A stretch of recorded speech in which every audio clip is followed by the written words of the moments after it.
나의 마음속이 늘 평안해. 악한 죄 파도가 세나 마음이 늘 평안해. 내 맘에서 는 생명수 하나씩 흐르니 목마름 다시 없으며 늘 편함이 또다. 나의 마음속이 늘 평안해. 나의 마음속이 늘 평안해. 악한 죄 파도가 거세나 마음이 늘 평안해. 참되신 주의 사랑을 내 영원 못하네. 그 사랑에 맘 여시고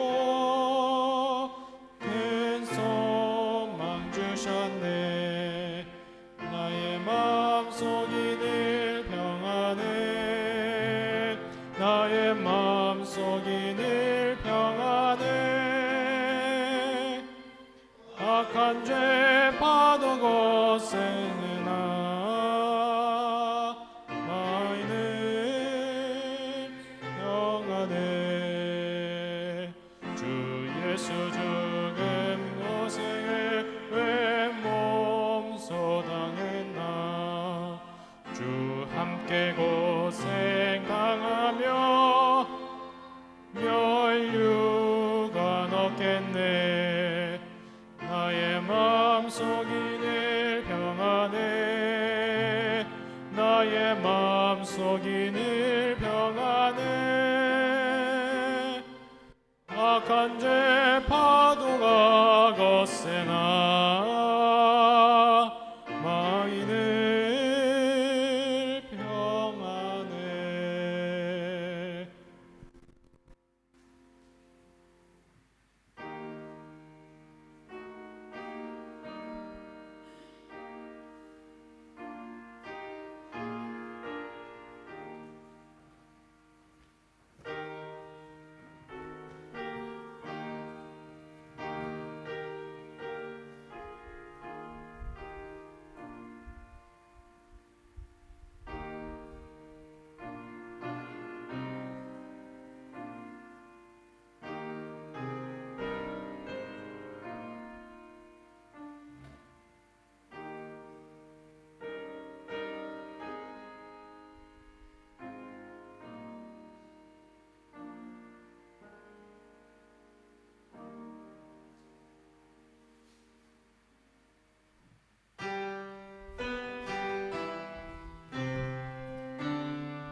성부와 성자 성령 삼위께 영광 돌려보내세.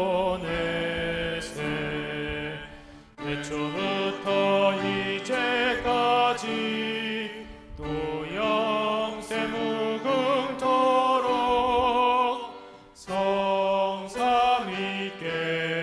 아멘.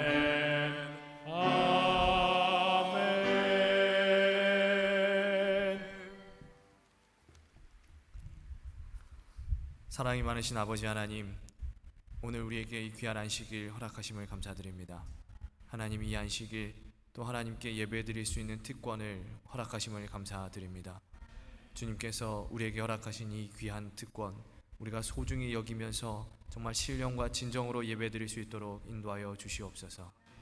또한 하나님, 이 예배 시간에 주께서 주시는 말씀을 통하여 우리 모든 삶의 은혜가 있게 인도하여 주옵시고, 예수님을 더 가까이 사랑하고 더 예수님께 더 가까이 나아가는 우리 모든 주의 백성들 될 수 있도록 인도하여 주시옵소서.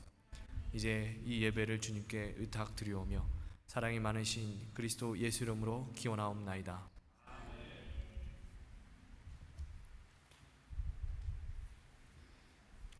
성경 봉독 831장입니다. 인도와 보호.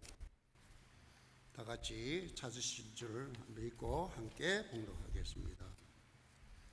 하나님은 우리의 피난처시요 힘이시니 그러므로 땅이 변하든지 산이 흔들려 바다 가운데 빠지든지 바닷물이 솟아나고 뛰놀든지 그것이 넘침으로 산이 흔들지라도 우리는 두려워하지 아니하리로다. 만군의 여호와께서 우리와 함께 하시니 야곱의 하나님은 우리의 피난처시로다. 그가 땅끝까지 전쟁을 쉬게 하시며 활을 꺾고 창을 끊으며 수레를 불사르시는도다. 이르기를 너희는 가만히 있어 내가 하나님 됨을 알지어다. 내가 뭇 나라 중에 높임을 받으리라. 내가 세계 중에서 높임을 받으리라 하시도다.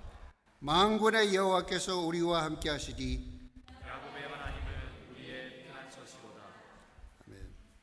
찬미 37장 부른 후에 우리 이수옥 지사님께서 대표 기도 인도해 주시겠습니다.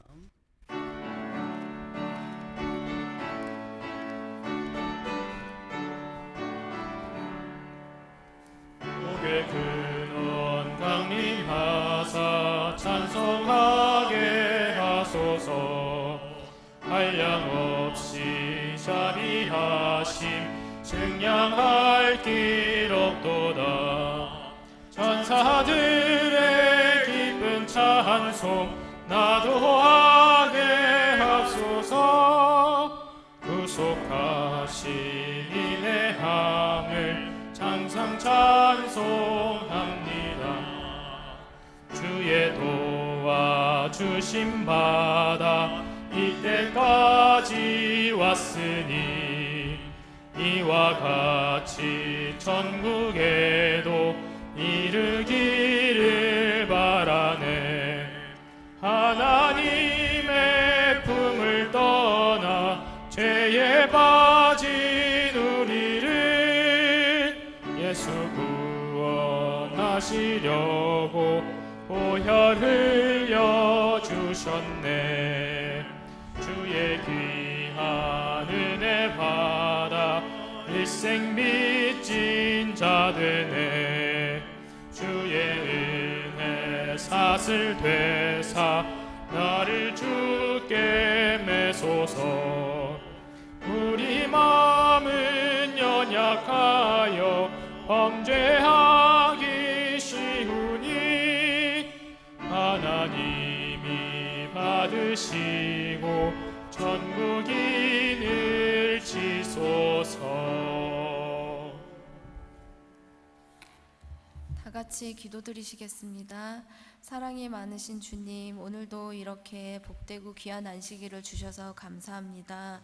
주님, 매 안식일 저희에게 찾아오는 안식일이지만 이 안식일이 늘 저희의 곁에 있는 것이 아닌 특별한 안식일임을 저희가 알게 도와주시고 이 축복된 날에 주님의 사랑과 은혜가 듬뿍 넘치는 그런 날을 보낼 수 있도록 도와주세요. 주님, 전 세계는 정말 여러 자연재해와 또 여러 전쟁과 또 그런 일들로 신음하고 있습니다. 주님, 그 가운데에서 정말 저희가 그런 자연재해와 전쟁을 위해서 늘 기도할 수 있는 믿음의 자녀가 될 수 있도록 도와주시고 정말 늘 하나님의 은혜로 하루하루 살아가는 인생임을 잊지 않도록 도와주세요. 주님, 저희는 늘 연약한 존재입니다. 늘 넘어지고 쓰러지고 또 정말 피투성이가 되는 그런 삶을 살고 있지만 그럼에도 불구하고 주님께서 주신 이 삶을 주님께 영위할 수 있는 삶을 보낼 수 있도록 도와주세요. 늘 언제나 주님께 가까이 가기를 원합니다. 저희의 마음을 받아주세요. 오늘 이 안식일도 늘 있는 일상의 안식일이 아닌 특별한 안식일임을 기억하게 도와주시고 그 속에서 정말 주님의 은혜와 사랑을 받을 수 있는 저희 모두가 될 수 있도록 도와주세요. 오늘 하루도 이 안식일 가운데에서 정말 살아 숨쉬임에 감사할 수 있는 저희가 될 수 있게 도와주실 것을 믿고 바라오며 사랑이 많으신 예수님의 이름으로 간절히 기도드렸습니다. 아멘.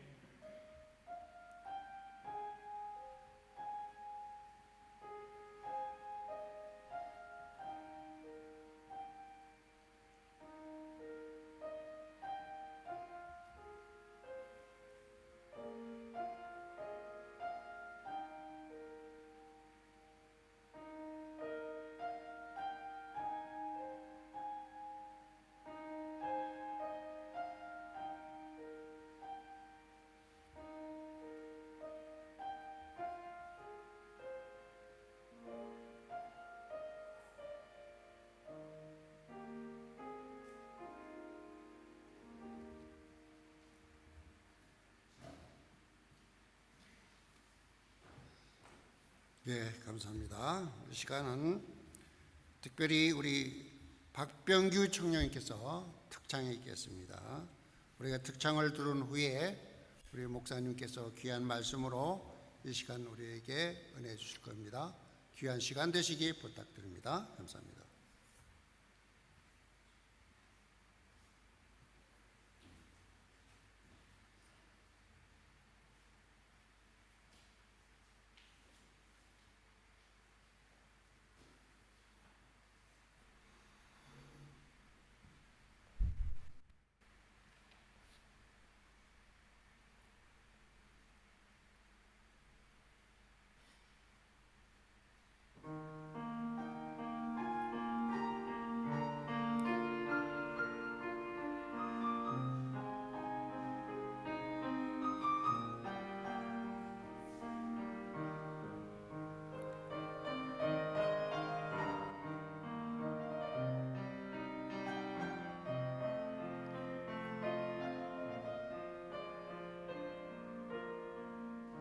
참 좋으신 주님 귀하신 나의 주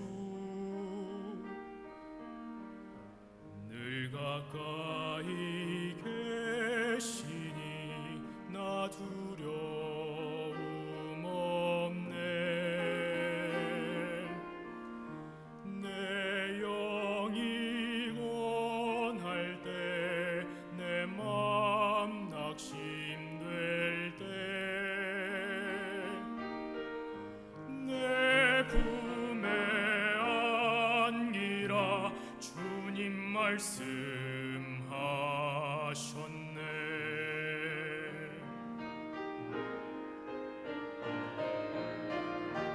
광야 같은 세상 주만 의지하며 주의 인도하심 날 강력케 하시네 주의 사랑 안에서 살게 하소서 주만 의지하리 영원토록 광야 같은 세상 주만 의지하며 주의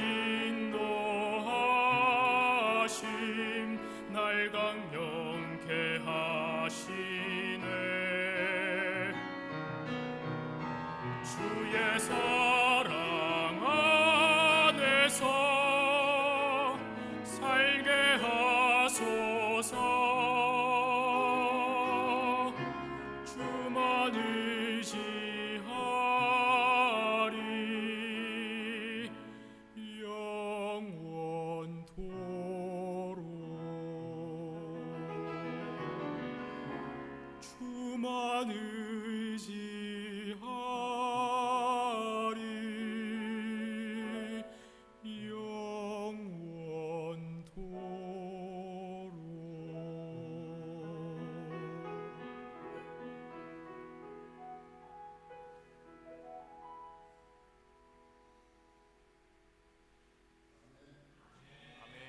아멘.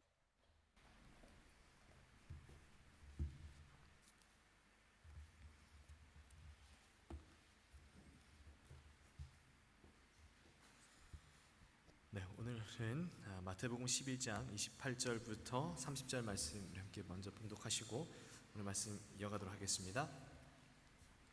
마태복음 11장 28절부터 30절 말씀입니다.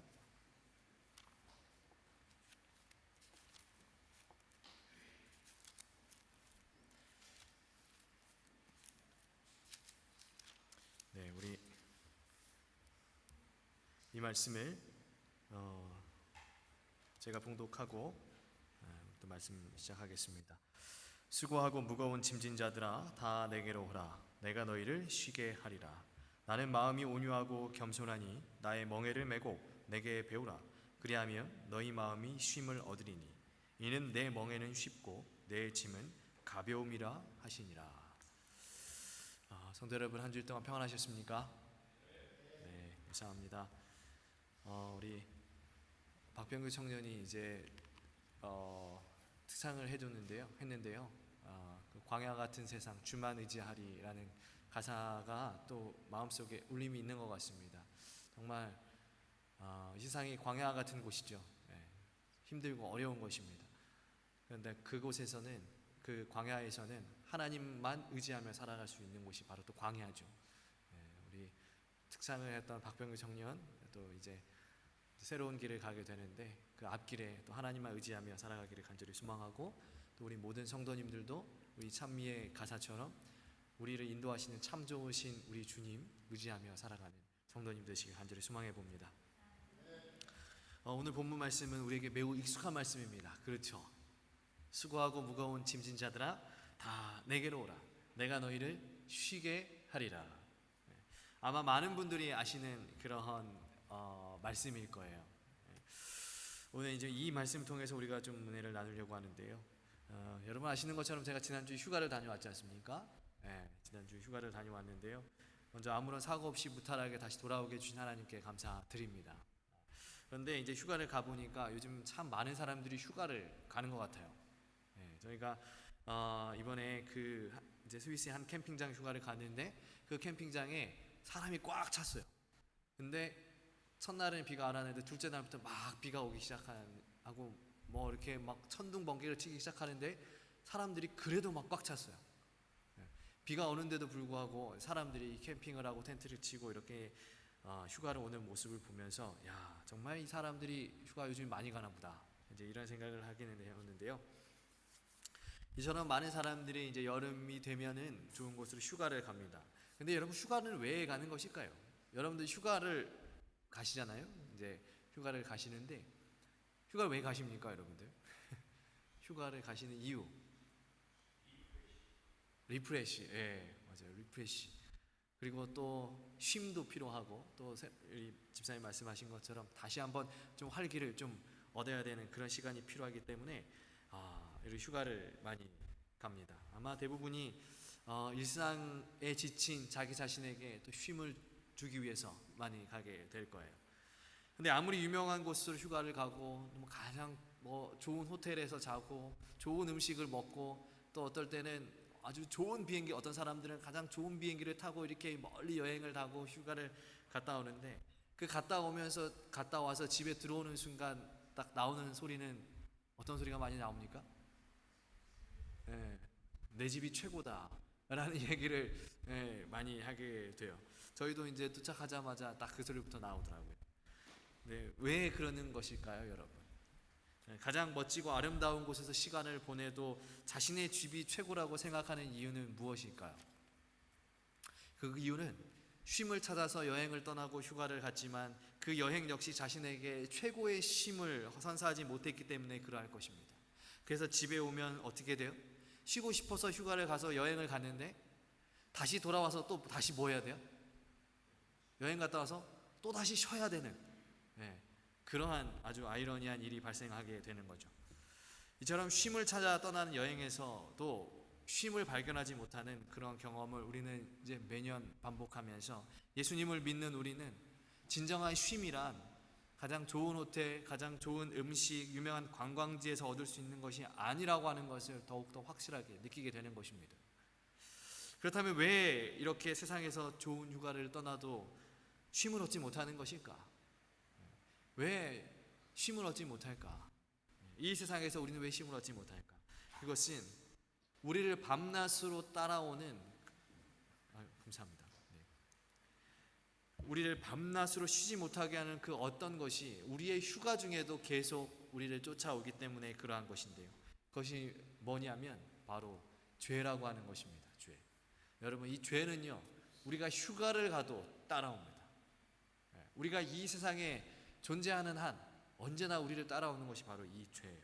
제가 2013년 여름에 목회 1년차 때였습니다. 요즘은 조금 달라졌는데 저희가 이제 목회 처음 나올 때는 전도사들은 휴가가 없었어요. 그래가지고 휴가를 이제 생각하지 않고 있다가 근데 그 담임 목사님께서 당시 담임 목사님께서 같은 목회자인데 누구는 휴가를 가고 누구는 휴가를 가지 않는 것은 불합리하다. 그리고 본인은 한 2주 동안 휴가를 갔다 올 테니 너는 한 3일 갔다 와라. 이렇게 말씀해 주셔가지고 감사하게도 3일 정도 휴가를 갔었던 기억이 있습니다. 근데 이제 그래서 이제 기뻐가지고 야심차게 이제 강원도로 휴가를 갔어요. 강원도 그 당시에 제가 분당이라고 하는 곳에서 목회를 했는데 강원도를 이제 휴가를 갔어요. 여행 첫날 밤에 강원도 정선의 한 펜션에 머물렀습니다.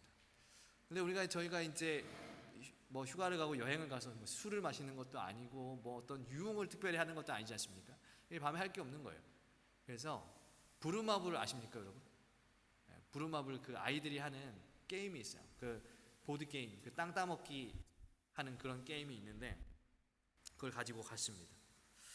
근데 제가 어떻게 하다 보니까 그 게임이 이제 주사위를 굴려가지고 내 말이 이제 어느 그 주사위 굴리는 칸까지 가면 그 칸에 있는 이제 땅을 내가 사는 거예요. 그러면 그 내 땅에 대고 내 땅에 또 누군가 오면 나한테 이제 돈을 지불하고 막 그런 게임입니다. 그런 게임인데 어떻게 하다 보니까 집사람하고 저하고 했는데 제가 막 다 이겨버리는 거예요. 제가 이제 좋은 땅을 다 사가지고 제가 막 집사람 돈을 다 이렇게 뺏는 것입니다. 그런데 이제 그렇게 이제 끝났으면 좋은데 이제 하다 보니까 기분이 좋잖아요. 이기니까 막 놀리게 되잖아요. 막 돈 줘라, 막 돈 줘라, 막 이렇게 놀리게 돼요. 집사람 막 놀렸습니다. 그 이후에 어떻게 됐을까요? 이건 여러분의 상상에 맡기겠습니다. 아무튼 그날 밤에 저희는 그 정말 꿈만 같은 여행을 꿈꿨지만 서로 게임을 하는 중에 제어하지 못한 이 죄의 본성, 이것들 때문에 그 여행이 아주 안 좋은 여행으로 기억되는 것입니다. 이번에도 그런 위기가 있었어요. 이제 가는데 여행을 하고 쭉 자동차로 여행을 하는데 어느 고개를 넘어가고 있었습니다. 그 고개를 넘어가는데 그 풍경이 너무 아름다운 거예요. 풍경이 너무 아름다워가지고 아름답다 하고 근데 집사람이 창문을 열더니 그 풍경을 핸드폰으로 담고 싶어가지고 이 핸드폰으로 이렇게 풍경을 꽉 다 찍는 것입니다. 근데 문제는 거기가 산이다 보니까 이번에 또 비가 오고 막 그러다 보니까 날씨가 너무 추운 거예요. 창문 열어놓으니까 막 바람이 막 들이쳐요. 그래가지고 문 닫아라, 창문 닫아라. 근데 집사람 또 내려서 또 찍고 저는 또 그만 찍어라 하고 그렇게 뭐 한두 번 찍으면 괜찮은데 계속 찍으니까 너무 춥더라고요. 이제 막 그렇게 해서 또 뭐라고 했더니 집사람이 스트레스 받았는지 근데 참다 결국에는 놀러 와서 뭐 영상도 못 찍게 한다고 이렇게 이제 뭐 그런 이제 또 에피소드가 있었는데 근데 이게 다 뭐예요, 여러분? 왜 이러한 현상이 발생하는 것입니까? 그 죄로 인한 결과인 것입니다, 여러분. 서로 조금만 참고 견디고 양보하면 되는데 각자의 이기심 때문에 참지 못하고 견디지 못하고 양보하지 못하는 거예요. 여러분, 이처럼 죄라고 하는 것은 마치 그림자가 우리를 항상 따라다니듯이 우리가 가는 곳곳마다 우리를 따라오는 것입니다. 그러하기에 우리가 세상에 어디를 가도 쉼을 얻지 못하는 거예요. 세상에 가장 아름다운 곳에 가도 쉼을 얻지 못하는 것입니다. 왜냐하면 그 죄가 따라오기 때문에. 그리고 그 죄는 우리로 하여금 밤낮 쉼을 얻지 못하게 하면서 우리를 걱정하게 하고 불안하게 하고 염려하게 하고 근심하게 하고 우리 휴가를 가서 육체는 쉴지 모르나 우리의 감정과 생각은 계속 뭐하고 있는 겁니까? 노동을 하고 있는 것입니다. 좋은 휴가지를 떠나서 몸은 쉬지만 내 감정은 계속 일을 하게 되니 결국엔 그곳에서도 쉼을 얻지 못하고 못 찾는 것입니다. 그러므로 이 죄의 문제를 해결하지 못하면 세상 어디에도 쉼은 없습니다. 그런데 이렇게 세상 어디에도 참된 쉼을 얻지 못하는 이 가련한 백성들에게 예수님은 이제 말씀을 하시는 것입니다. 선포를 하시는 거예요. 수고하고 무거운 짐진 자들아 다 내게로 오라.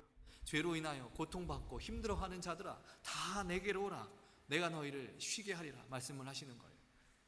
어떻게 보면 너무나 단순해 보이고 우리에게 너무나 익숙해서 어쩌면 이 감동이 조금은 약해질지 모르는 이 말씀 속에 사실은 엄청난 위대함이 숨겨져 있습니다. 그 위대함이 무엇인가? 그것은 사람이 어깨에 짊어진 짐 중에 가장 무거운 짐, 그 죄의 짐, 그 죄의 짐을 누가 직접 예수님께서 누가 해결해 주시겠다는 거예요? 예수님께서 직접 해결해 주시겠다라고 하는 거예요. 그 죄에서 해방시켜서 영원한 쉼이 있는 하늘로 데려가시겠다라고 하시는 것이 이 말씀 속에 있는 것입니다. 그것이 약속인 것입니다. 수고하고 무거운 짐진 자들아 다 내게로 오라. 내가 너희를 쉬게 하겠다. 이것은 단순히 이 땅에서 육체적인 쉼을 의미하는 것이 아니라 이 죄의 짐에서 해방시켜 주시겠다라고 하는 하나님의 약속이요 선언이며 선포라고 하는 것입니다. 이 짧은 선언 안에 우리가 정말 그토록 염원하는 그런 구원이 담겨져 있는 것입니다. 그런데 놀라운 것은 자신의 죄로 인해서 무거운 짐을 지고 있는 당신의 자녀들에게 예수님은 과거에 지은 너희의 죄들을 묻지 않으신다라고 하는 거예요. 그 책임을 묻지 않는다라고 하는 것입니다. 너 왜 죄를 지었냐? 너는 죄를 지었으니까 벌을 받아야 돼. 너는 더 고생해야 돼. 이렇게 말씀하지 아니하시고 뭐라고 말하시는 거예요? 다 내게로 오라고만 하시는 거예요. 힘들었니? 얼마나 힘드니? 그 죄의 짐을 지고 너가 혼자 살아가느라고 너무나 얼마나 힘드니? 쓰러질 것 같니? 다 내게로 와라. 내가 대신 져주겠다. 그 죄의 짐은, 우리 어깨에 놓여진 그 죄의 짐은 우리의 선택으로 인해서 온전히 나의 잘못인데 예수님은 그 나의 잘못을 묻지 않으시고 책임도 전가하지 않으시고 그냥 내가 다 져주겠다. 내게로만 오기만 해라 라고 말씀을 하시는 거예요. 죄의 무거운 짐을 지고 가는 백성에게 그 죄의 값을 물어서 더 무겁게 살아가게 하시는 것이 아니라 와라, 오기만 하라. 이 말씀이 여러분, 죄인된 우리에게 너무나 큰 은혜인 것입니다. 여러분, 참된 쉼을 원하십니까? 정말 평안하고 쉴 수 있는 그러한 삶을 살기 원하시죠? 좋은 호텔이 아니어도, 가장 좋은 음식이 있는 곳이 아니어도, 우리가 비록 어떤 초가 삼간에서 빈곤한 음식을 먹을지라도 우리는 예수님께로만 가면 이 세상에서 줄 수 없는 평안과 쉼을 얻을 수가 있는 것입니다. 여러분, 우리 과거의 그 성경의 역사를 보면 노아 홍수의 이야기가 있어요. 그죠? 다 아는 이야기입니다. 여러분, 근데 노아 홍수 때 왜 수많은 사람들이 방주에서 쉼을 얻지 못하고 죽어야 했습니까? 그 사람들의 죄가 악했기 때문입니까? 여러분, 그렇다면 이 노아와 그 구원받은 노아와 그 가족들은 죄가 없었나요? 노아와 가족들은 죄가 없었어요? 아니요. 그 죄는 다 있었어요. 죄는 다 있었어요.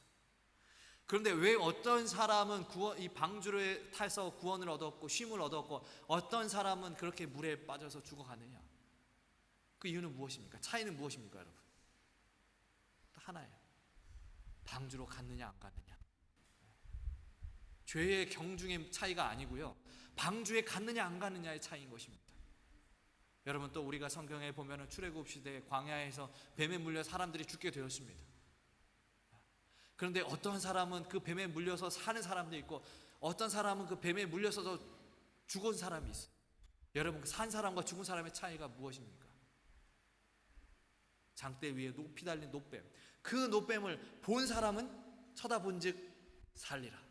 그 뱀을 본 사람은 살았고 그 노뱀을 쳐다보지 않은 사람은 죽었습니다. 그런데 여러분, 이 방주와 이 노뱀이 상징하는 분이 누군지 아십니까? 바로 예수님이에요. 예수님을 상징하는 방주, 예수님을 상징하는 구리뱀. 즉, 그들이 죽은 이유는 죄를 지어서가 아니라 죄를 지은 백성들이 예수님께 가지 않았기 때문에 죽었다라고 하는 거예요. 또한 그 죽음의 위기에서 살아남아서 또 쉼을 얻을 수 있었던 사람들은 죄가 없어서 그들이 살아남은 것이 아니라 죄가 있었지만 예수님께로 나아갔기 때문에 그들을 살 수 있었고 쉼을 얻을 수 있었다라고 하는 거예요. 여러분, 우리 탕자 이야기 아시지 않습니까? 여러분, 그 둘째 아들이 나가가지고 죄 안 짓고 살았습니까? 너무 많은 죄를 짓고 살았죠. 그런데 그 아들이 다시 돌아와 가지고 아버지 집에서 다시 쉼을 얻게 될 수 있는 아들로서 살아갈 수 있었던 이유는 단 하나예요. 그가 뭐 했기 때문이에요? 돌아왔기 때문에. 도시에서 재산 가져가 가지고 도시에서 정말 거룩하게 잘 살아서 그가 다시 쉼을 얻을 수 있었던 것이 아니라 다시 돌아왔기 때문에, 아버지에게로 다시 돌아왔기 때문에 그는 쉼을 얻을 수 있는 삶을 살 수 있었던 것입니다. 시대소망 329페이지에 다음과 같은 말씀이 있습니다. 우리가 이 죄의 짐을 지도록 그대로 버려진다면 그 죄의 짐은 우리를 눌러 박살낼 것이다. 그러나 죄가 없으신 그분이 우리를 대신하셨다. 그분께서 우리의 죄짐을 지셨다. 그분께서 우리의 고단한 어깨의 짐을 가져가실 것이다. 그리고 쉼을 주실 것이다. 그분은 염려와 슬픔의 짐도 지실 것이다. 그분께서는 우리에게 모든 근심을 당신께 벗어놓으라고 초청하신다. 여러분, 다시 한번 질문 드립니다. 여러분 삶에 참된 쉼이 있기를 소망하십니까? 그렇다면 지금 예수님께로 나아가십시오. 죄가 없으신 그분께서 우리의 어깨에 메어진 그 죄의 짐, 그 근심의 짐을 대신 지시겠다라고 말씀하셨습니다. 염려의 짐, 슬픔의 짐, 고난의 짐, 고통의 짐, 그 모든 짐을 대신 지시고 너희에게 쉼을 주시겠다라고 말씀하셨습니다. 그리고 우리를 초청하십니다. 우리가 세상을 살아갈 때 우리 어깨에 메어진 짐 때문에, 그 무거운 짐 때문에 쓰러져 짓눌릴 것 같은 그러한 때가 있습니다. 너무 힘들어가지고 포기하고 싶은 그런 때가 있어요. 그 내 어깨에 메어진 그 짐들이 나의 죄로 인한 짐이든 혹은 또 세상의 무엇으로부터 얻은 짐이든 너무나 그 짐이 버거울 때가 있죠. 그때 예수님 우리를 부르셔요. 내게로 오라, 내게로 오라. 이제 이 초청에 응하셔서 모든 성도님들이 영원한 쉼의 세계로 들어가시기를 간절히 기도합니다. 우리가 방금 보았던 말씀처럼 우리 어깨에 짊어진 무거운 죄의 짐을 가지고 예수님께 나아가면 주님께서는 대신 져주실 것입니다. 그런데 우리의 어깨에 메어진 이 짐이 이제 예수님께서 대신 져주실 때, 그때 그럼 우리의 어깨에 아무것도 이제 자유롭게 되는 것이냐? 그렇지 않아요. 오늘 본문의 말씀에는 예수님께서 우리의 짐을 가져가시고 우리의 어깨에 다른 것을 매게 하신다고 그랬어요. 그게 뭔가요? 멍에라고 하는 것입니다. 멍에. 여러분, 멍에가 무엇입니까? 멍에가 무엇인지 아시나요? 혹시? 네. 소, 그죠? 멍에라고 하는 것은 무엇이냐면, 우리 청년들이 멍에를 많이 모르실 수 있을 것 같아요. 멍에는 뭐냐면, 예를 들면 소가 밭을 갈 때 이 소 어깨에 이렇게 놓여지는 이 나무 짝대기 같은 것이죠. 이 소나 이제 말이 짐승의 뭐 물건을 운반하거나 그럴 때 이 어깨에 이제 매는 것을 이제 멍에라고 하는데, 이 멍에는 이제 무거운 짐을 덜어주기 위해서 사실 얻는 것이다라고 합니다. 그런데 오늘 이 말씀에 보니까 이 멍에는 누구의 멍에라고 그랬어요? 예수님께서 나의 멍에라고 그랬죠. 나의 멍에라면 누구 멍에예요? 예수님의 멍에라는 거예요. 그리고 예수님은 당신의 멍에는 어떻다 그랬어요? 쉽고 가벼운 멍에라고 말씀하셨어요. 왜 예수님의 멍에는 더 쉽고 더 가벼울까 생각을 해보게 됩니다. 물론 이 멍에라고 하는 것이 말씀드렸던 것처럼 이 짐승의 그 무거운 짐을 좀 덜어내기 위한 그런 기능 때문에 그럴 수도 있을 것입니다. 하지만 오늘 말씀을 준비하면서 이 멍에라고 하는 것의 또 다른 기능을 한 가지 더 알게 되었는데, 그것이 무엇이냐면 바로 조종이에요. 조종. 이 주인이 이 소나 말을 움직일 때, 이쪽으로 가고 저쪽으로 가고 할 때 뭘 가지고 가냐면 이 멍에를 가지고 간다는 것입니다. 그렇다면 오늘 지금 예수님이 내 멍에를 매라고 하시는 이 말씀 속에 어떠한 의미가 담겨 있는 것입니까? 내가 너를 뭐 하겠다는 거야. 내 멍에를 매라고 하는 것은 내가 너를 뭐 하겠다라고 하는 거예요. 조종하겠다는 거예요. 이걸 조금 더 영적인 표현으로 우리가 좀 순화시켜서 말씀드려보면, 예수님께서 우리의 삶을 뭐 하시겠다는 거냐면 인도하시겠다는 거예요. 내가 너희가 가야 할 길을 안내해 주겠다라고 하는 거예요. 여러분, 세상에 어떤 소나 말이 자기 스스로 길을 찾을 수 있는 그 소나 말이 있습니까? 다 누가 있어야 돼요? 주인이 있어야 됩니다. 주인이 없는 소와 주인이 없는 말은 어떻게 합니까? 자기 마음대로 가죠. 그 길이 낭떠러진지도 모르고, 그 길이 정말 험난하고 위험한 길인지도 모르고 그냥 가는 것입니다. 주인이 없는 소나 말은요. 오늘 우리의 삶도 똑같은 것입니다. 오늘 우리의 삶도 예수님께서 우리의 삶을 인도해 주시지 않으시고, 예수님께서 우리의 삶을 지도해 주지 않으시고, 우리 마음대로 그렇게 다닌다면 우리는 그 길이 낭떠러지인지 아니면 정말 위험천만한 길인지 우리는 알 수가 없어요.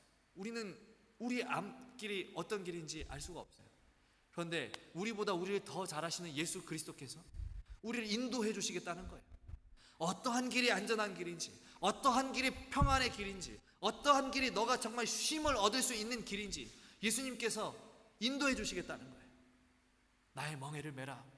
이것은 우리에게 짐을 더 주시겠다는 의미가 아니고, 너가 참되고 평안의 길이 어떤 길인지 알려주시겠다라고 하는 하나님의 말씀이다라고 하는 것입니다. 우리는 이 소와 이 말과 같아요. 우리는 앞날의 인생을 한치도 알 수가 없습니다. 어떤 길이 우리를 무겁게 짓누르는 길인지 알 수가 없어요. 그러나 주님께서 인도하시는 그 길로 우리가 따라간다면 우리는 그 길 속에서 평안과 행복과 쉼을 얻을 수 있는 것입니다. 그런데 그렇다면 예수님의 인도를 따라 예수님의 멍에를 메고 사는 사람들의 삶은 어떠할까요? 예수님께서 말씀하십니다. 너희가 진정 참되게 쉼을 원한다면 나의 멍에를 메고 내가 인도하는 대로 따라와라 라고 말씀하시는데, 우리의 신앙에, 우리의 삶에 정말 멍에와 같은 역할을 하는 것이 무엇인가? 이 시대수망에는 이 멍에는 곧 율법이다 그랬습니다. 그리고 이어서 이 율법의 본질은 곧 사랑이다 그랬어요. 이 멍에는 곧 뭐와 같은 거예요? 사랑인 거예요. 사랑. 예수님께서 우리를 이 말씀의 율법으로 인도하시지만 그 인도의 동기는 바로 사랑인 것입니다. 주께서 한낱 미물과 같은 우리의 삶을 왜 인도하시고, 주께서 예수님을 배반하고 예수님께 죄를 짓는 우리에게 왜 쉼을 주기 원하시는가? 그 이유는 딱 하나, 우리를 사랑하시기 때문이죠. 그리고 그분께서 오늘 우리에게 다시 말씀하십니다. 요한일서 4장 11절, 사랑하는 자들아, 하나님이 이같이 우리를 사랑하셨은즉 우리도 서로 사랑하는 것이 마땅하도다. 여러분, 정리해보면 주님께서 주시는 멍에를 짊어지고 사는 삶, 그분께서 인도하시는 그 길대로 사는 그 삶의 의미는 예수님께서 우리를 사랑하셨던 것처럼 우리도 사랑하며 살아가는 것입니다. 우리가 그렇게 사랑하며 살아갈 때 진정한 쉼을 얻을 수 있다라고 하는 것입니다. 다른 사람을 사랑하며 사는 것 참으로 어렵습니다. 여러분, 사랑하며 사는 게 쉽습니까? 쉽다라고 내가 다른 사람을 정말 하나님과 같은 마음으로 사랑하며 사는 것이 너무나 쉽다라고 이야기할 수 있는 분은 아무도 안 계실 거예요. 그렇죠? 심지어 내 사랑하는 자녀들도 사랑을 이렇게 때때로는 이 사랑하기 쉽지 않을 때가 있어요. 말 안 들을 때마다 한번 화가 나잖아요. 그죠? 참으로 어렵습니다. 누군가를 조건 없이 사랑하며 산다는 것이 오히려 우리에게 쉼이 되기보다는 짐이 될 때가 많아요. 왜 그럴까?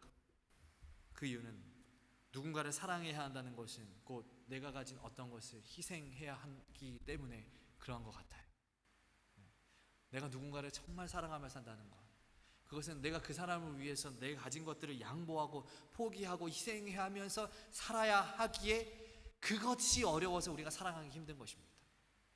사랑하기 힘들다는 그 이유는 내 것을 포기하기가 어렵다는 말과 똑같은 말이에요. 많은 사람들이 내가 가진 것을 놓고 싶어 하지 않아요. 빼앗기고 싶어 하지도 않습니다. 내 삶 속에서 내가 얻은 것이 사라지는 것을 극도로 두려워합니다.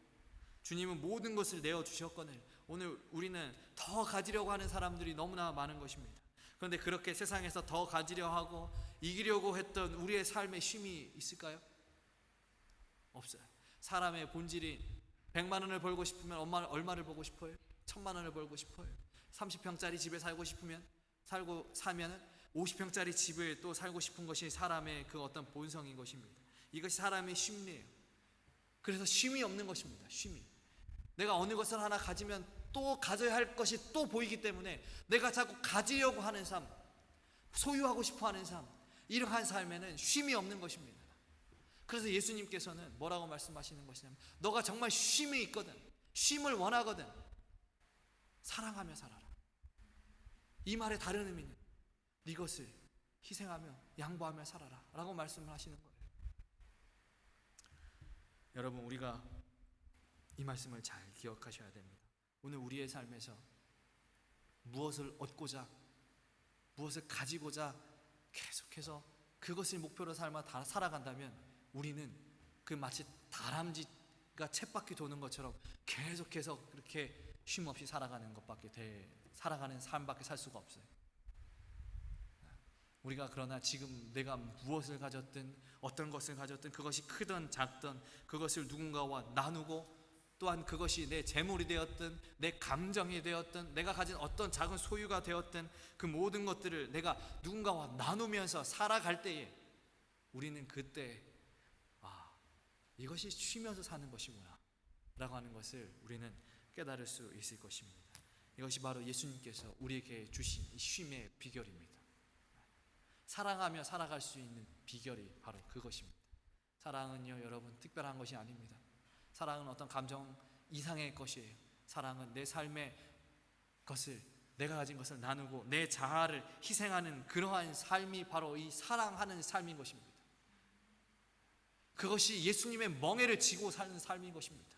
그 삶이 예수님께서 인도하시는 대로 사는 삶인 것입니다. 오늘 우리 모두에게 그러한 삶의 실천이 있게 되기를 간절히 소망해 봅니다. 예수님은 이러한 삶을 사셨습니다. 그리고 마지막으로 말씀하십니다. 너희가 정말 쉼의 삶을 원한다면 내게 와서 배우라. 내게 와서 배우라. 여러분, 예수님께서 사셨던 삶 말씀드리지 않아도 여러분 너무나 잘 아시잖아요. 그분 한평생 자신을 위해서 살지 않으셨습니다. 그의 죽음까지도, 그 마지막까지도 자신을 위해서 당신을 위해서 살지 않으셨습니다. 그 모든 인생을 다른 사람을 위해서 주며 다른 사람에게 베풀며 삶을 사셨던 분이 예수님입니다. 그 예수님께서 말씀하십니다. 내게 와서 배워라.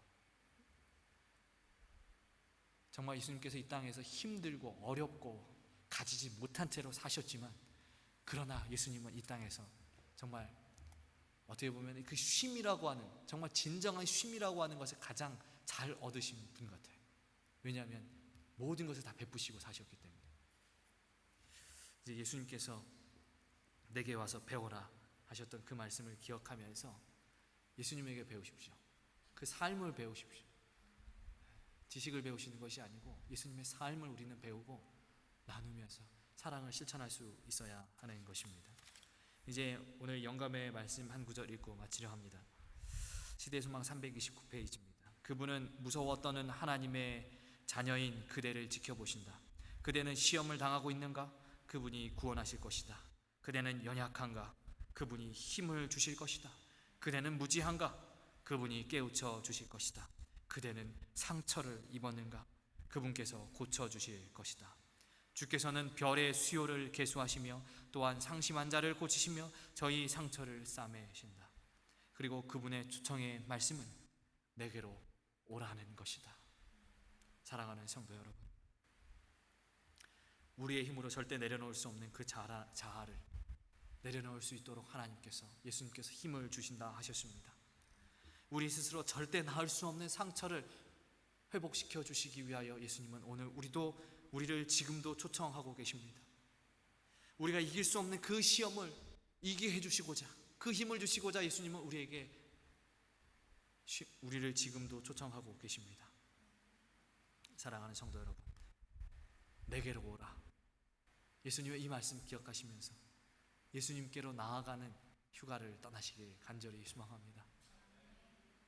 예수님께 예수님께 나아가서 예수님께서 주시는 진정한 평안과 행복과 쉼을 통해 여러분들의 삶이 더 기쁨이 있고 더 즐거움이 넘치시는 모든 성도님들 되길 바라면서 오늘 말씀 마치겠습니다.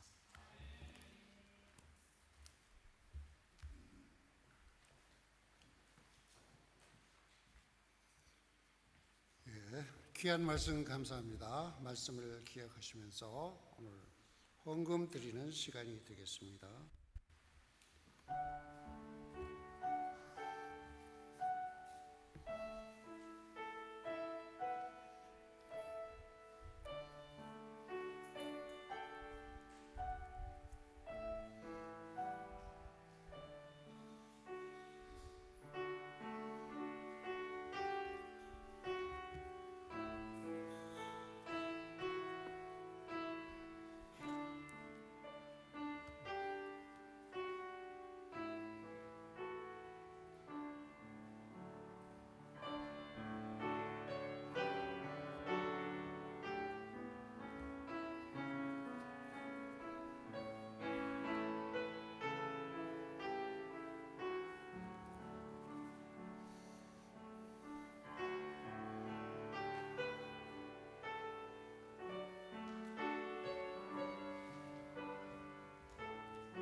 우리 헌금 찬미 13장 함께 부르겠습니다.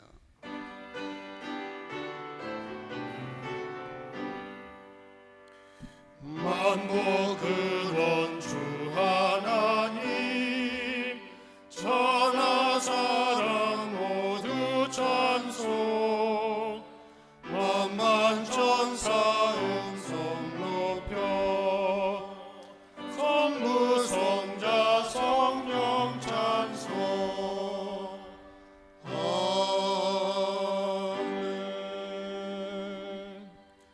기도하겠습니다. 우리의 목일을 가볍게 해주신 하나님 감사합니다. 감사하신 우리들의 아버지 하나님, 일주일 삶 속에서 우리들의 가정과 생업과 직업에 친히 인도하시고 안식일을 맞이하여 주의 전에 나와서 마음껏 찬양하고 성도들과 기쁨의 교제를 시간을 갖게 해주신 것을 감사드립니다. 오 아버지 하나님, 주님의 전에 나올 때에 우리가 주께 드릴 예물을 환경에 따라 우리가 준비하여 싸우니 헌금할 수 있는 시간을 주셨습니다. 특별히 감사하는 시간에 우리들의 넉넉한 마음으로 주의 사업에 동참하여 하나님께 영광 드리는 우리 프랑크푸르트 온 성도가 되도록 주님 축복하여 주시옵소서. 특별히 열의 하나를 구별하여 드린 손길 주님 기억하시고 축복으로 가득 채워 주시옵소서. 또한 감사의 헌금을 준비한 손길도 있습니다. 감사한 일들이 더욱 많아져서 기쁨의 날들로 축복하시옵소서. 오직 그리스도 예수님만이 프랑크푸르트 교회를 주관하사 많은 영혼이 함께 찬양하는 교회로 인도하여 주시옵소서. 예수님의 이름으로 간절히 기도드리옵나이다. 아멘. 참이 437장 부르겠습니다.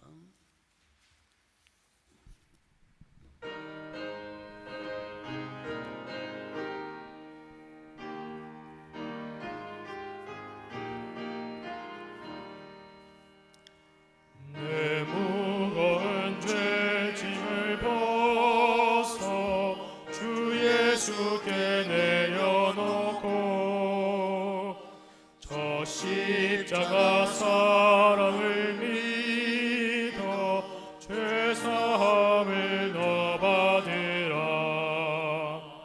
주 예수께 조용히 나가 내 마음을 드리어라. 내 곁에서 보시는 주님 은혜로 상 주시리. 주 예수의 은혜를 입어 내 슬픔이 없어지고 내 이웃을 늘 사랑하여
보시는 주님 그 은혜로 상 주시리.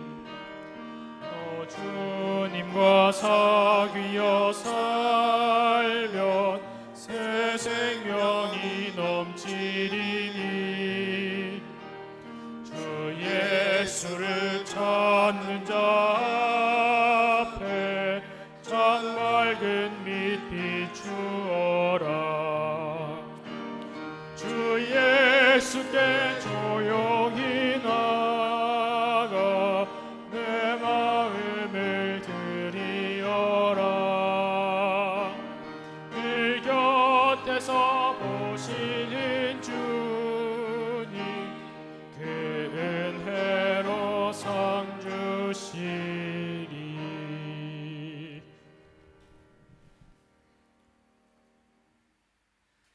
이제는 아버지 하나님의 크신 사랑과 예수 그리스도의 다함없는 은혜와 성령의 교통하심이 이제 우리의 모든 삶을 주님께 나아가기로 결심한 이곳에 있는 모든 주의 자녀들 위해 이제로부터 영원까지 함께할지어다.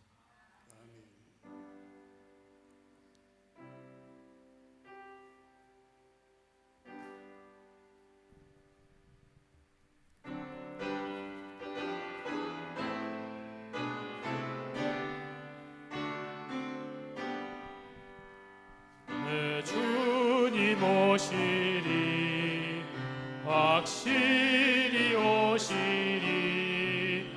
내가 공중에서 주를 만나겠네. 내 구주 예수 확실히 오시네.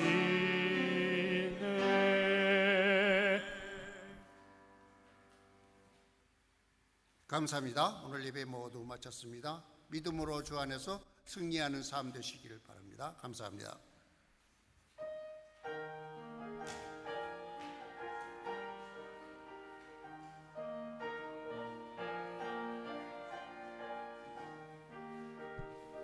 잠시만 광고 하나만 하겠습니다. 여러분 오늘 말고 다음 주 안식일부터 저희가 예배 마치고 밥 먹기 전에 한 20분 동안